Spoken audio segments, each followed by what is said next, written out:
Hello, and welcome to my channel, peeps, or peoples, or however you want to define yourself, or myself. I define myself as peeps, or peep.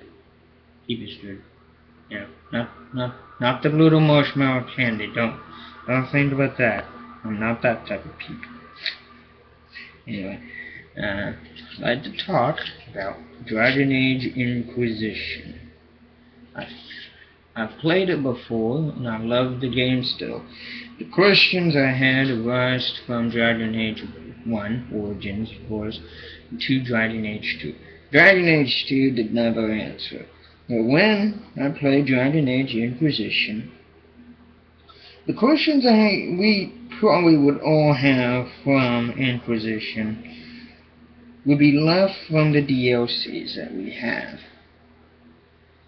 gotten, or maybe not gotten. I will not spoil anything, of course, for those of you who cannot get the DLCs. But the DLCs answer a lot of the questions, but also raise the question, when will Dragon Age 4 be coming out? Because the fact, it leaves you on a cliff. The Inquisition, it's your choice at the end of it all. And I won't spoil that. So you already know what happens and what will happen to your guy, or girl, depending on what you want to do. Every choice you make in Inquisition does have an effect.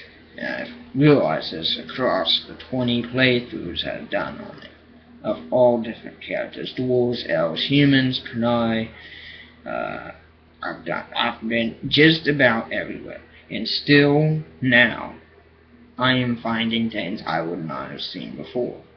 It is amazing to me to see these things, these little tiny hidden things just in it. It's really, really well done. Now, for the game mechanics and everything, the graphics are phenomenal for what it is. They really went all out. Now, however, I still find it very irritating that I cannot swim. That's like, what the hell, man? Seriously? And that's something to me, personally, is to be able to swim. I want to be able to swim. Have bigger maps. Now, don't get me wrong, it was not the Oasis, was it? Shit. Yeah, but it's called over there. I played this so many times. Anyway, it's your Dark Desert map. That's possibly the biggest map I've ever been on, area-wise, because it takes a long freaking time to run across. And even with horseback, it takes a while. Now, I will say, it is possibly the best map. Resource-wise, very great. Before I even go on to pick Duke Gaspard or the Queen of Orlais in Wicked Eyes and Wicked Hearts campaign portion, after, of course, you take Grey Wardens and Adamant and everything like that.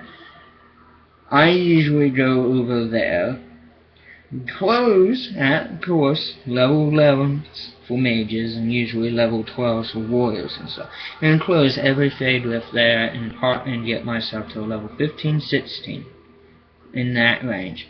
So at that point, I'm already OP, and my armor is OP, completely OP, for the levels that I'll be facing. No issues, absolutely none. Still, mages are OP. Hate fighting them as a warrior. I love being a dwarf. Maybe that's because I'm kind of short. I don't know. But I love being a dwarf. The dwarfs, they just have the sense, from the Dragon Age Origins, you just get the Warzone, you just get that just the greatness of it all. You understand, and it's a story you can dig into, and all the questions I've had. Now from Descent, that was a big one. Dwarves, I was wondering if dwarves actually originally had magic, and that was actually answered. Yes, they did, but they lost it over a period of time. Now, however, the elves, Olathan, anybody who played Dragon Age Origins, when you went into the Brazilian forest, they mentioned Olathan. Now, I always thought in the center of that forest was Olathan. It wasn't. Olathan is the Golden City. It is the city that was in the Fade. But of course we all know, by the end of all this DLC, the Fade was, the world was connected. The veil itself was not there, because Solus created the veil to make the Fade. So thus, all that was before now is coming to a head. In Mythol, of course, Plymouth, or however you want to call it, Ashurbanipal, or whatever the hell that word is, elfish word, it is now coming to a halt. And it is coming to the point where I am so into the game that I can't wait. Second one. And many of you will probably agree with that. You know, you can't wait for the second or the third. Now, I don't know if they'll count it as Dragon Age 4 or 3. I believe this is Dragon Age 3, and the next one will be Dragon Age, 4. However, even with that, I do believe that it is the sensibility of all, to do. And sorry about that, I just turned off my phone. The game, if you don't, I suggest to everyone here watching this video to play Dragon Age Origins before you do Inquisition in Dragon Age 2.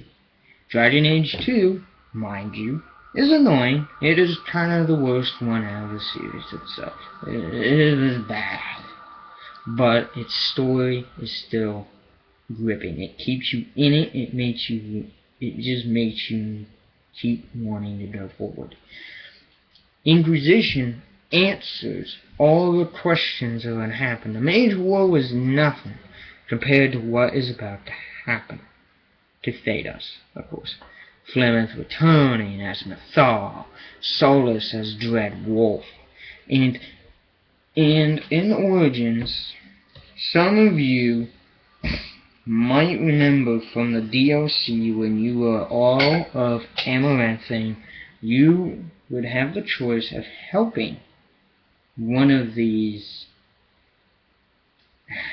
the priest,